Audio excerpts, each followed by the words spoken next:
Bonjour à tous, bienvenue dans cette nouvelle vidéo dans laquelle je vais vous présenter le jeu de société Arkham Noir, qui est un jeu qui se joue à base de cartes et uniquement de cartes, et qui à l'heure actuelle euh, comporte 3 boîtes numérotées de 1 à 3, affaire numéro 1, affaire numéro 2 et affaire numéro 3.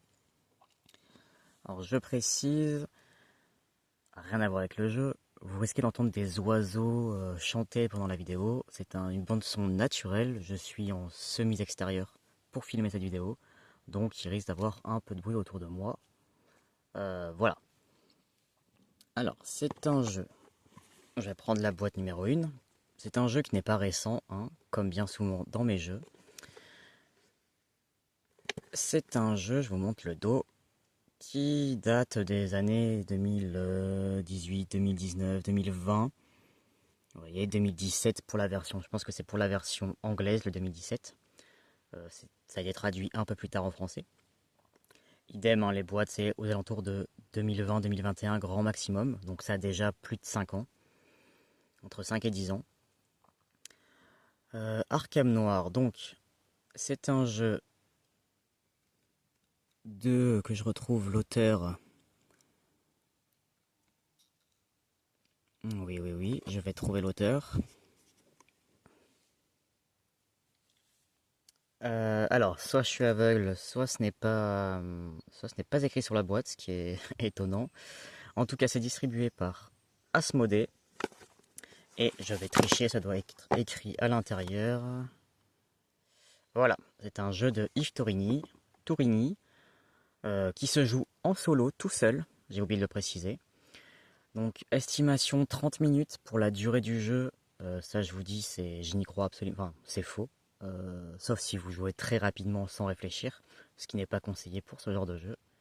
Et c'est à partir de 14 ans. Donc, je referme la boîte parce que je n'avais pas fini de vous montrer le dos. Hop. Voilà, donc toute petite boîte, hein, vous voyez. Euh, je vais vous mesurer ça. On est sur du 14 cm. Environ 14 cm par 10 cm. Donc c'est vraiment tout petit, hein, vous voyez ma main. La taille de ma main. Même plus petit. Si je prends les 3 boîtes qui existent, pareil, ça prend vraiment pas de place dans votre bibliothèque. Et vous allez voir, il n'y a que des cartes à l'intérieur. Donc vous pouvez même le glisser dans une poche de votre veste si vous enlevez la boîte. Et si vous coupez le paquet en deux, dans une poche de pantalon, ça rentrera tout seul. Donc on a dit, ce n'est pas la bonne boîte. C'est celle-ci, la une. C'est un jeu qui se joue tout seul, uniquement composé de cartes. Donc, affaire numéro 1, les meurtres du culte des sorcières.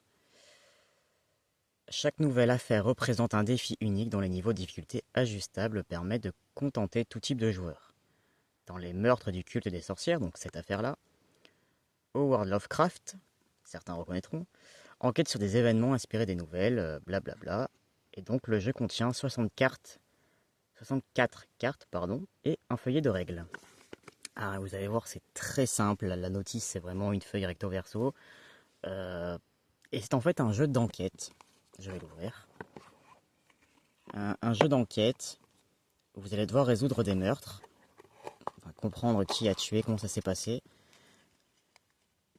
C'est magnifiquement illustré et c'est un jeu de puzzle. Ils expliquent ça, ils appellent ça comme ça, un jeu de puzzle. Oui, je vous ai pas lu le plus intéressant en fait, c'est là.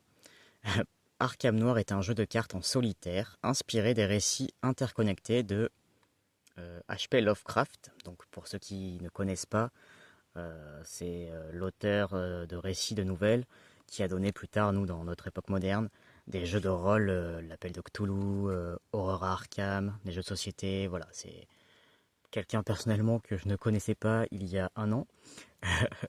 Euh, mais c'est très connu dans le monde du jeu, il est très connu apparemment dans le monde du jeu, en plus des livres qu'il a lui-même écrits.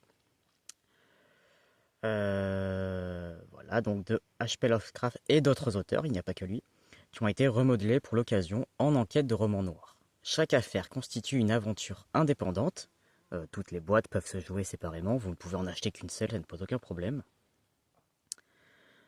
Voilà. Pendant la partie, vous ajoutez des cartes à des affaires en cours et créez ainsi des fils d'enquête qu'il vous faudra résoudre. Le but final est de valider 5 cartes indices, donc des puzzles, et de les rassembler sur votre mur d'investigation avant qu'il ne soit trop tard ou que votre stabilité mentale ne décline pour de bon. Voilà, parce que bien sûr, qui dit Lovecraft, dit santé mentale, dit on risque de devenir complètement fou. Alors, voilà. Voilà, je vous ai pas montré, hein, mais c'est l'intérieur de la boîte et comme ça. C'est tout. Alors, ça cale bien les cartes. Les miennes ne sont pas couvertes pour l'instant, donc voilà, c'était comme ça, hein, je vous remontre. Je vais peut-être aller un peu vite. La boîte se présente comme ça et les 3 boîtes sont toutes identiques. Vous allez voir, simplement, il y a de plus en plus de cartes au fil des affaires. Donc, ils ont prévu les petits trous sur les côtés pour enlever les cartes, c'est génial.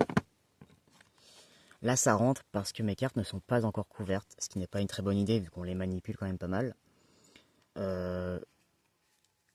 Mon problème, c'est que si je les couvre, elles ne rentreront plus, je vais devoir enlever ça. Ça s'enlève, hein, il n'y a pas de souci. Voilà. Le problème, c'est que je n'aime pas jeter ce genre de truc, donc si je les couvre, je vais devoir retirer ça et le placer quelque part. Et pour l'instant, je ne sais pas encore comment le conserver, donc je n'ai pas encore couvert. On a dit 64 cartes, elles sont ici. Et une notice qui fait à peu près une page A4, un peu plus grand. C'est un autre format que A4, mais voilà, vous voyez la notice et recto verso. Hop, je vais vous lever ça. Voilà, vite fait. Il n'y a vraiment pas grand chose. Là, ce sont des aides de jeu. Vous avez là, c'est juste les remerciements. Voilà, c'est vraiment tout petit, hein. Pas de quoi s'inquiéter. Et grosso modo, si vous voulez, devant vous, vous allez étaler des cartes, ça va ressembler à ça. Là, vous allez avoir une piste, une rivière de cartes que vous allez poser devant vous. Là, ce sont les différentes aides de jeu pour vous rappeler comment ça fonctionne. Et là, vous allez étaler les affaires qui sont en cours. Donc là, il y a ce monsieur qui est mort, là, il y a ce monsieur. Et si vous mettez trop de temps, il va y en avoir une autre, une autre, une autre, une autre. Et si au final, vous avez 6 affaires en cours, et que vous devez repiocher une carte victime qui se trouve ici, vous n'en aurez plus parce qu'il y en a 6 maximum dans le paquet, donc vous aurez perdu la partie. C'est une manière de perdre.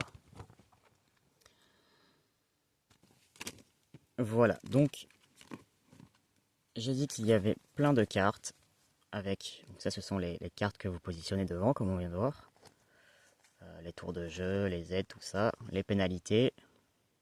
Alors ils disent pas santé mentale, ils disent stabilité mentale, eux. Pénalité de temps, si vous mettez trop de temps vous pouvez perdre aussi. Voilà. Et le but de la partie va être de résoudre des affaires. Donc je vais vous trouver une victime quelque part. Théoriquement le paquet est rangé. Ah voilà, les victimes sont là tout bêtement. Donc nous avons par exemple, elle a un prénom imprononçable, je vais en prendre un autre. Lui voilà, je vais le prononcer à la française. Joël Menton, qui est un enseignant. On ne sait rien de plus, c'est un enseignant, il est mort. Et le logo ici nous montre que c'est une victime. Comment ça va se passer? Donc j'ai dit qu'il fallait résoudre des enquêtes. Vous allez commencer avec 2 enquêtes. Là, vous voyez, il y a 2 symboles. Un symbole de... Je vais vous dire ça.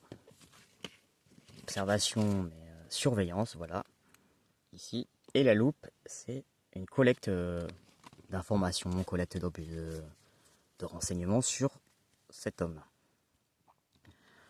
En pratique, vous allez uniquement avoir à mettre des cartes à côté, hein, c'est tout simple, qui ont le bon symbole. Voilà, là par exemple j'ai une loupe sur cet objet magnifiquement bizarre. Il y a une loupe, donc je vais pouvoir le mettre à côté. Et ici, nous voyons que c'est un artefact. Et en fait, pour résoudre une enquête, il faut que vous ayez 5 ou 6, tout va dépendre les règles que vous prenez, 5 symboles différents à la suite. Donc un artefact, un suspect potentiel, une menace, une preuve, un lieu ou un monstre. Et en fait, voilà, là vous voyez, vous avez 2 nouveaux symboles. À nouveau, dans les cartes que vous allez piocher au fur et à mesure, il va falloir avoir la bonne pour la mettre à côté. Et à la fin, il faut que vous ayez dans ces cartes au moins une carte comme celle-ci. Enfin non, vous pouvez, du moment que vous avez 5 symboles, vous pouvez clore votre affaire et la mettre de côté. Mais je rappelle, vous pouvez, durant votre enquête, n'avoir au maximum que 6 victimes. Au-delà de 6 victimes, vous êtes en fait, pour l'histoire, hein, pour le récit, vous êtes surmené sur... il y a trop de morts, vous y arrivez plus. Vous êtes dépassé par les événements. Donc il faut aller vite quand même dans le jeu. Pour aller vite, il faut essayer de mettre des cartes puzzle comme ça dans la suite. Parce que pour gagner, il vous faut 5 cartes puzzle récupérées à la fin. Pour les récupérer, il faut qu'elles soient dans une affaire qui est clôturée. Je vous explique pas les règles en détail, ça serait trop long, enfin c'est rapide, mais c'est pas le but de cette vidéo.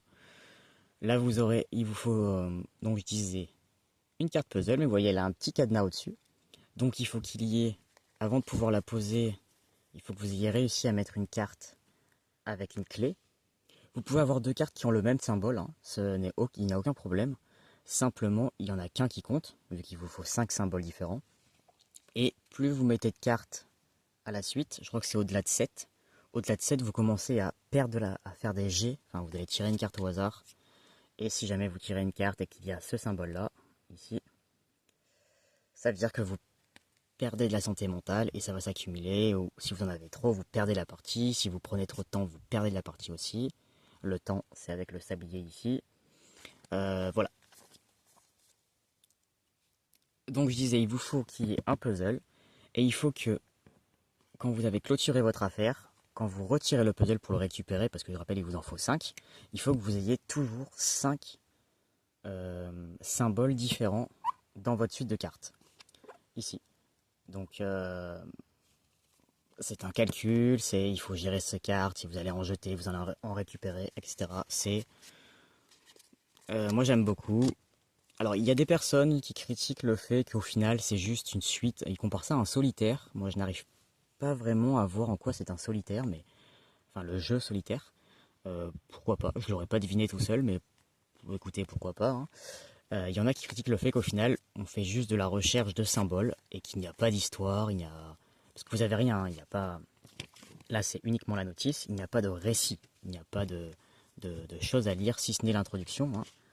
Chaque boîte de jeu les boîtes sont identiques, à quelques règles près qui changent dans les autres, mais vous avez une nouvelle affaire avec des nouvelles illustrations, des nouvelles victimes et une petite introduction je vous la mets devant vous, qui vous permet d'avoir le contexte de l'histoire.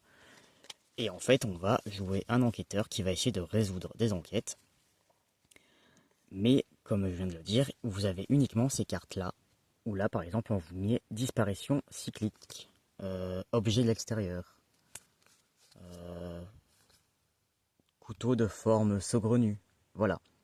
C'est à vous, si vous voulez faire ça à la manière d'un jeu de rôle, la manière narrative, de vous dire, alors je sais que c'est difficile pour certains, moi j'y arrive facilement parce que justement je pratique le jeu de rôle, mais là par exemple, on est allé, on a trouvé attends je vais essayer de trouver un lieu, voilà, bibliothèque, ici je suis dans la bibliothèque de l'université de Miskatonic, donc je suis en train de fouiller, je décide que je vais explorer la bibliothèque pour trouver des indices, et il me faut une carte qui corresponde.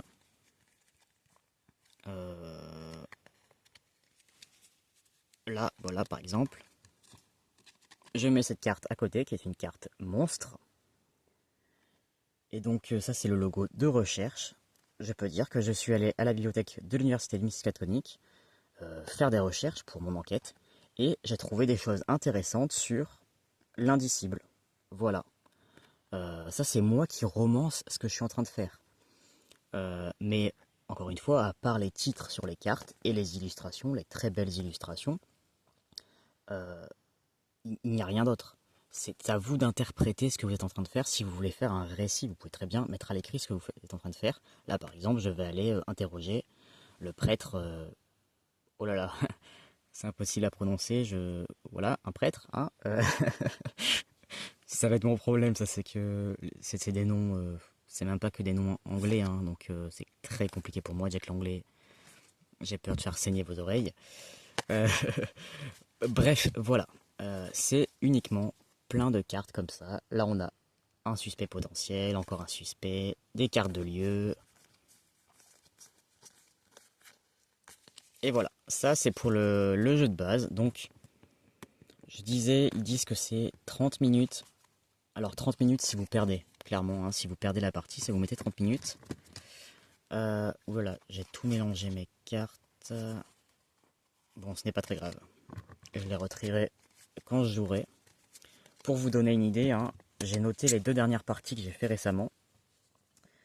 Ah non, j'en ai noté qu'une. Ah oui, parce que j'ai fait une partie et une partie de la deuxième, c'est vrai. La boîte numéro 1, là, la boîte de base, ma dernière partie, je l'ai gagnée en mode facile, hein. J'ai pris le mode plus facile, il y a plusieurs niveaux. Ça permet de varier si jamais c'est trop difficile pour vous, ou si au contraire vous voulez plus de difficultés, donc c'est très bien.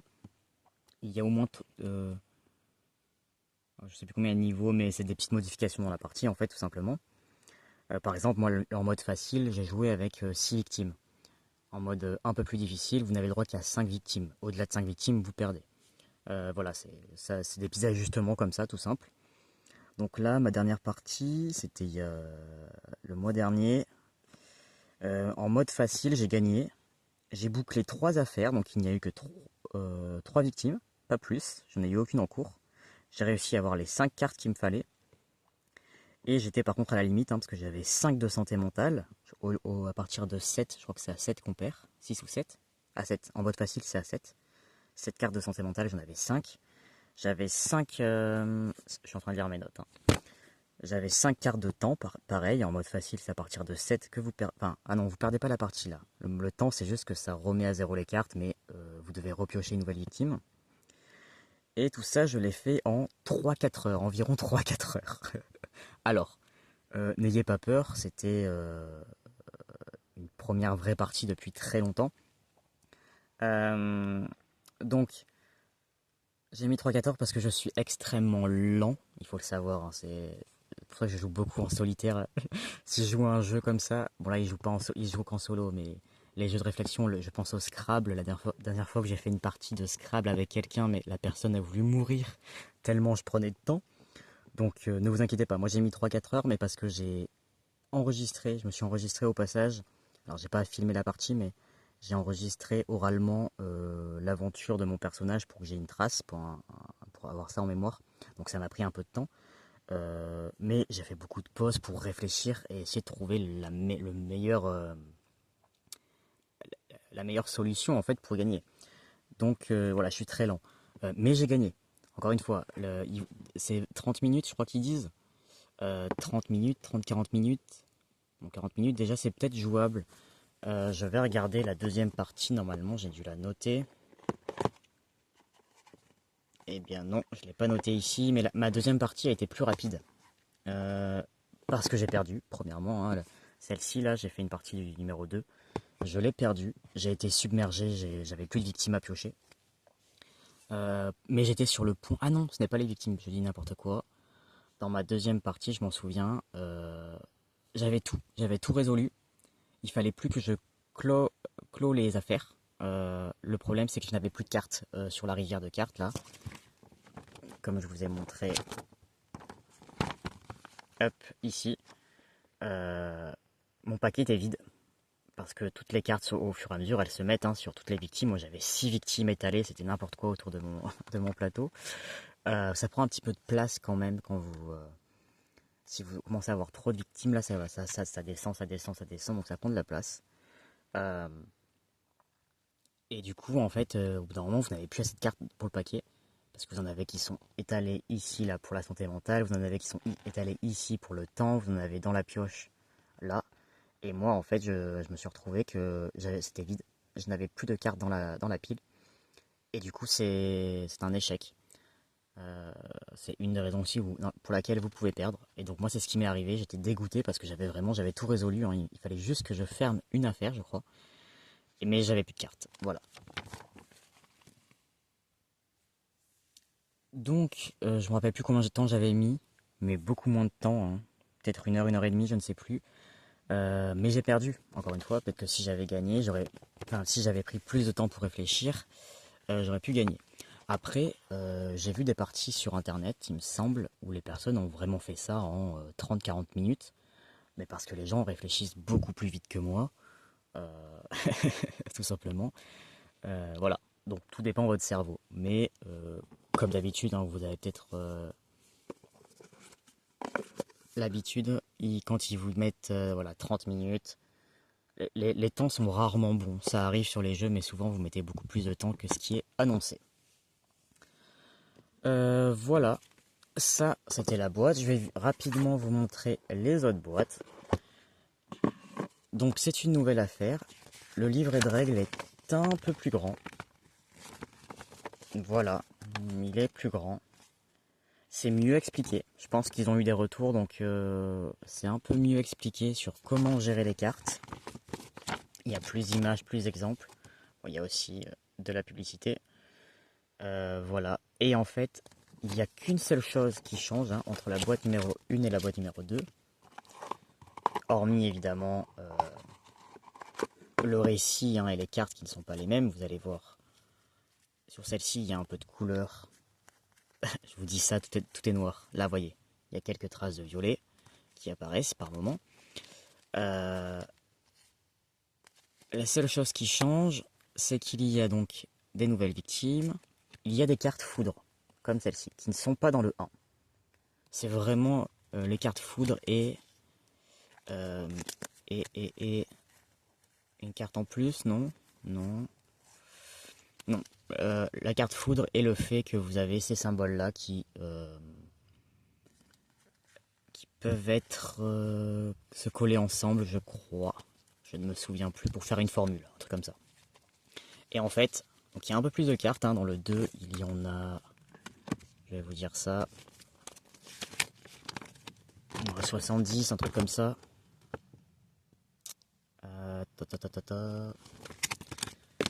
Derrière la boîte, ça devrait être écrit 69. Voilà, on est passé de 64 à 69. Et dans la boîte numéro 3, par contre, vous allez voir, il y en a 77. Voilà, le paquet grossit. Les cartes sont plus nombreuses. Donc, ouais, le paquet il est là, c'est le bon. Donc je disais, il y a les cartes tempête en supplément dans la boîte numéro 2. C'est une autre histoire, donc d'autres cartes, d'autres lieux, etc., hein. Et en fait, les cartes tempête, c'est simplement que lorsque vous voyez les sabliers là qui sont en violet dans cette boîte, lorsque dans une suite, dans une affaire en cours, vous avez 3 cartes avec au moins un sablier, vous êtes obligé de tirer une carte tempête. Et là, vous voyez, il y a un symbole, hein, comme il y a sur toutes les cartes, quasiment. Et ces symboles-là, ils ont des effets. Et en fait, vous allez devoir mettre cette carte dans la suite. Donc ça vous fait une carte en plus. Je rappelle que au-delà de 7 ou de 6, sur votre partie, euh, non, c'est au-delà de 7, hein, je crois, vous commencez à potentiellement perdre de la santé mentale. Donc cette carte-là peut être bénéfique, hein, parce que là typiquement, il faut récupérer, il me semble, une carte dans votre tas de temps qui s'écoule, donc c'est très bien. Alors vous n'êtes pas obligé. Quand le logo est marron comme ça, c'est que c'est un choix. Vous avez le droit de le faire, vous n'êtes pas obligé. Par contre, quand c'est en noir comme ici, là c'est une action obligatoire. Et donc voilà, c'est simplement ces cartes-là qui viennent se rajouter. Donc ce sont des jokers, vous voyez. Donc ça peut être utile, hein, ça veut dire que vous pouvez coller n'importe quel symbole à côté. Par contre, ça vous fait une carte en plus qui ne vous sert à rien à la fin parce que le logo tempête, ce symbole, ne peut pas être accumulé pour compter parmi les 5 qu'il vous faut. Donc c'est un joker, mais en même temps, ça peut vous compliquer l'affaire quand même. Donc c'est simplement ça qui vient se rajouter, cette petite règle qui stipule que dès que vous avez 3 sabliers à la suite dans une affaire, vous devez piocher une carte tempête. Et l'histoire des symboles là, les symboles violets, mais je m'en suis pas servi pendant ma partie que j'ai faite récemment. Partie que j'ai perdue, je rappelle. Donc je vais remettre la notice dans la bonne boîte, dans le bon sens. Je viens de voir que je n'ai pas rangé l'autre paquet ici. Alors pour pas les mélanger, vous voyez, il y a écrit au dos affaire numéro 1 hein, sur toutes les cartes quasiment, sauf les cartes d'aide comme celle-ci. Mais je pense qu'elles sont identiques dans toutes les boîtes. Alors les cartes les boîtes ne se mélangent pas normalement, mais je vais y revenir à la fin. J'ai bien envie de le faire moi. J'aime bien faire ce qui n'est pas dit. J'ai encore une notice qui traîne. Hop. Et donc la dernière boîte, celle-ci elle a de la couleur, vous voyez, du violet. C'est l'affaire numéro 3, gouffre insondable de ténèbres. Je vous montre l'arrière si ça vous intéresse. Donc nous avons dit 77 cartes, voilà. Et celle-ci elle date de 2020, donc 2021 en français je pense. C'est la dernière. Il n'y en a pas eu d'autres depuis. Pourtant il y aurait de quoi faire, hein. Mais ouais, peut-être un jour, je ne sais pas. Alors là par contre, donc toujours la même boîte, cette fois-ci plus de cartes, et là il y a plus de règles différentes. Vous pouvez toujours jouer en mode standard, comme dans la boîte numéro 1, ou en prenant la règle, vous prenez juste les cartes tempête de la boîte numéro 2 et vous les utilisez. À moins qu'il y en ait dans celle-ci, je ne sais plus. J'ai encore jamais joué à celle-ci, à la 3, donc je vais moins pouvoir vous dire. Et là par contre, en plus d'avoir plus de cartes, il y a plus de règles. La notice, je vais vous l'ouvrir, elle est beaucoup plus grande. Alors c'est toujours une feuille dépliable, hein, ce n'est pas un livret. Bon, beaucoup plus grande, mais c'est surtout des tableaux. Voilà, des tableaux comme ceci, de la pub encore et toujours, la pub pour les jeux précédents. Et elle est recto verso avec aussi plein d'exemples. Voilà, les symboles, les titres, le petit résumé de l'histoire. Voilà. Hop, je repose ça. Et donc, est-ce qu'il nous explique ce qu'il y a de nouveau? Parce que là, voilà, on va bien voir la table de jeu, elle ressemble à ça. Là, c'est le début, hein. Après, vous avez plein de cartes qui viennent se mettre devant vos victimes. Et là, on a une histoire d'objectifs en plus, on a des dossiers, des cartes, voilà, des dossiers qui sont ici, des cartes danger qui ne sont pas dans les autres boîtes. Ce jeu est plus dur. Il paraît que c'est quand même, pour gagner celui-ci en mode complet, hein, total, avec toutes les nouvelles règles. Je vais voir si je vous les trouve. Hop, nous voyons ici qu'il y a une mallette, une zone de mallette qui n'existe pas dans les autres jeux. Des cartes danger. Alors, fin de la partie, voilà, vous allez voir. Donc vous avez le mode classique et le mode complexe. Le mode classique, la partie s'achève immédiatement si l'une des choses suivantes se produit. Donc, votre zone de mur d'investigation contient au moins 5 cartes indices de types différents. Vous gagnez la partie. Ça, c'est le cas dans les 3 boîtes de jeu. C'est la manière standard de gagner. Ensuite, pendant la phase, sinon, le nombre de cartes indices dans votre zone de pénalité est supérieur ou égal à la limite. Vous perdez la partie. C'est ce que je disais tout à l'heure. Si vous perdez trop la boule, vous devenez fou, bah vous perdez la partie. Et si vous mettez trop de temps, pendant n'importe quelle phase, vous devez piocher une ou des cartes danger, mais la pioche est vide, vous avez perdu la partie. Alors là, c'est des cartes danger. Ce n'est pas des cartes victimes dans les autres jeux, mais c'est le même principe. S'il n'y a plus de cartes, vous perdez la partie. Ça, c'est le mode classique. Donc, vous pouvez jouer à la boîte numéro 3 avec ce mode-là, qui est le même que dans les deux autres. Donc, si vous ne voulez acheter qu'une seule boîte, la boîte numéro 3 hein, est la plus complète, parce qu'elle a plus de règles. Donc, vous pouvez très bien n'acheter que celle-ci, et jouer de la manière facile comme les deux autres. Moi, âme de collectionneur, et parce que je veux créer plus d'histoires avec plus d'événements, plus de lieux différents, etc., j'ai pris les 3 boîtes. Mais en soi, les jeux sont identiques, juste les règles qui changent au fur et à mesure, sachant que le numéro 3 a les règles qui sont aussi dans le 1 et le 2. Il y a simplement des règles supplémentaires. Donc ça c'est la partie facile, classique on va dire. Pas forcément facile d'ailleurs. Et vous avez le mode complexe. Donc là la partie s'achève immédiatement si, soit pendant la phase d'entretien, donc c'est une des phases du jeu, votre zone de mur d'investigation contient toutes les cartes objectifs, vous gagnez la partie. Alors là c'est, non seulement il vous faut des cartes puzzle, mais vous avez des objectifs en plus à atteindre. Sinon, pareil, si vous avez trop de cartes dans votre zone pénalité ou si vous avez trop de cartes dans votre... vous ne pouvez plus piocher de cartes danger, pardon, vous perdez la partie. Que vous ayez gagné ou perdu, vous pouvez à présent retourner les cartes objectives dans vos zones de mur et lire leur texte. Une victoire absolue nécessite que toutes les cartes objectives soient validées. Tout autre résultat se solde par une défaite. Donc je vais essayer de vous montrer rapidement les cartes objectifs. Donc là on a de l'équipement, ça n'existe pas dans les autres boîtes. Hein. On a la mallette. Là vous avez les cartes danger, elle vous explique ce qui se passe. À quoi correspondent les logos. Hein. Donc ces petites cartes sont très pratiques pour les avoir à portée de main sans aller dans la notice. Vous avez ici la carte des affaires. Alors là, cette carte-là, ça n'existe pas dans les autres boîtes. Donc il y a vraiment plein d'effets en plus. Donc ça par contre, c'est identique aux autres cartes, hein, les effets. Les petits logos qui sont sur les cartes, hormis ceux-là là, qui n'existaient pas, les dossiers. Idem, les symboles, les effets qui sont optionnels. Je vais vous montrer un résumé de tour. Donc la phase d'action, la phase d'entretien, et c'est exactement la même. Voilà. Donc vous voyez, on n'a vraiment que deux phases. C'est vraiment un jeu qui n'est pas compliqué à comprendre. Une fois qu'on a les mécaniques, c'est vraiment très simple, ça tourne tout seul. Je filmerai une partie hein, pour vous montrer.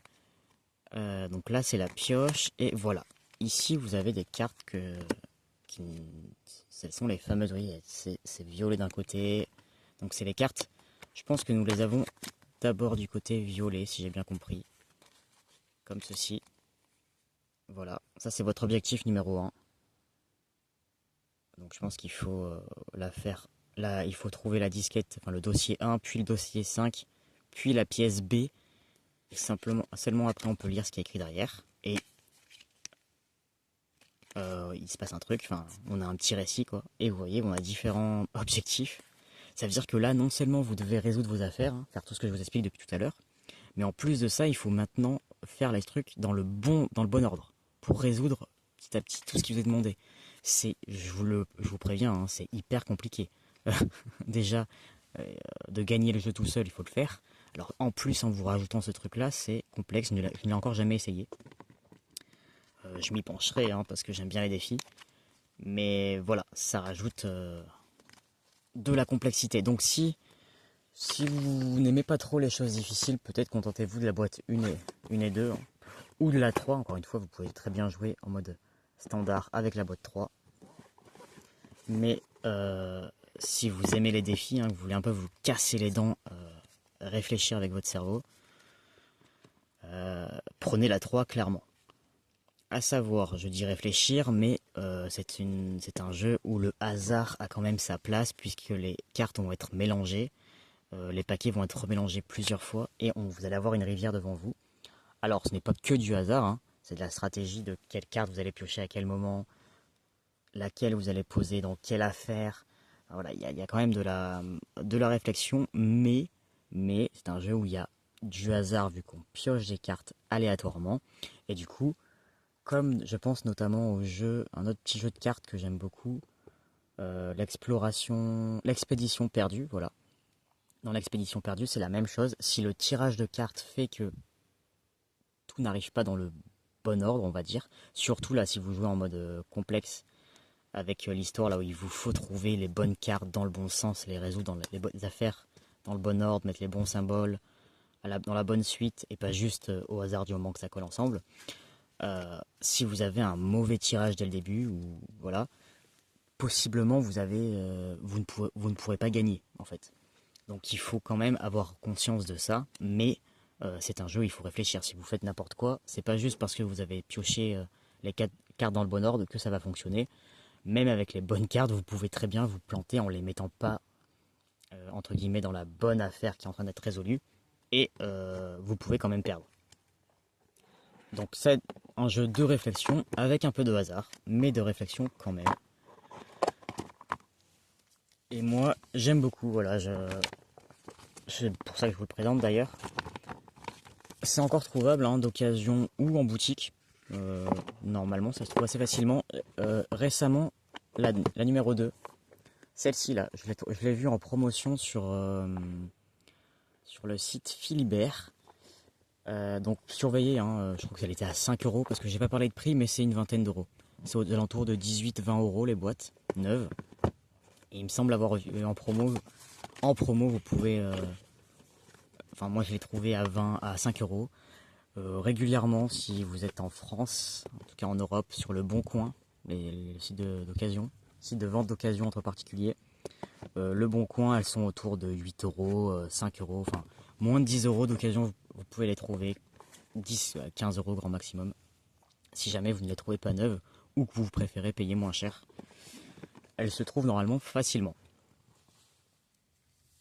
Voilà, ça fait bientôt 40 minutes que je parle. Je pense que j'ai tout dit. Je ferai une partie hein, pour que ce soit plus clair. Vous pouvez déjà en trouver sur YouTube. Hein. Il y en a d'autres personnes qui les ont filmés. Je vous ferai sûrement la boîte numéro 1, la 3, quand je m'y serai penché dessus. Hop, j'ai pas mis dans le bon sens. Voilà.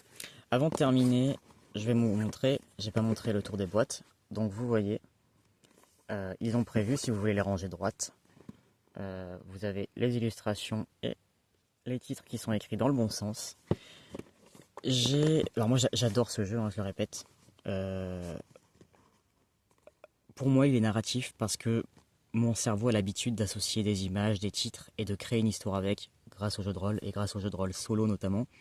Donc pour moi je suis vraiment plongé dans l'histoire et je suis pas simplement là à rechercher des cartes qui se ressemblent pour les mettre à la suite. Moi je vis vraiment une histoire, ça c'est chacun, hein. Chacun voit comme il veut et comment il sait, comment il aime jouer, ça va dépendre. Mon seul défaut, mais vraiment parce que je suis tatillon et un peu maniaque avec ça, mon seul défaut, vous allez voir, voilà. Alors là, tout va bien. Tout va bien, les titres sont identiques, c'est la même taille, la même police d'écriture. Donc dans la bibliothèque, c'est tout beau. Par contre, imaginons, bon c'est pas mon cas, mais imaginons que là je décide de les mettre droite. Dans ma bibliothèque, qu'est-ce qu'on voit? Aïe aïe aïe aïe aïe. Et ben le titre de la boîte numéro 1 est plus gros que les autres. Là vous voyez c'est parfait, ils ont mis la même taille de police d'écriture, sauf que lui il est plus gros. Alors je suis vraiment en train de chipoter, hein, on s'en fiche clairement. Mais voilà, moi c'est des détails qui me crispent un peu si je vois ça dans la bibliothèque. Donc moi ils vont plutôt être rangés comme ceci. Voilà. C'était donc Arkham Noir. Le deuxième s'appelle L'Appel du Tonnerre. Et le troisième, Le Gouffre Insondable de Ténèbres. Donc inspiré des nouvelles de de Lovecraft, pardon. Voilà, HP Lovecraft. Je ne sais pas comment vous les mettre, je vais les remettre. Voilà, dans l'ordre pour terminer. N'hésitez pas à me dire si vous connaissez déjà ce jeu, si vous y avez joué, si vous avez gagné et combien de temps vous mettez pour savoir si je suis. Bah oui, je suis vraiment lent, il n'y a pas besoin de. J'ai pas besoin de confirmation, mais voilà, juste pour me dire si vous vraiment vous arrivez à gagner en 30 minutes. Pour moi, c'est impossible, hein, mais peut-être que vous avez déjà gagné en 30 minutes, ça m'intéresse. Voilà, ce sera tout pour cette vidéo. Je ferai une partie, pas tout de suite parce que j'aimerais continuer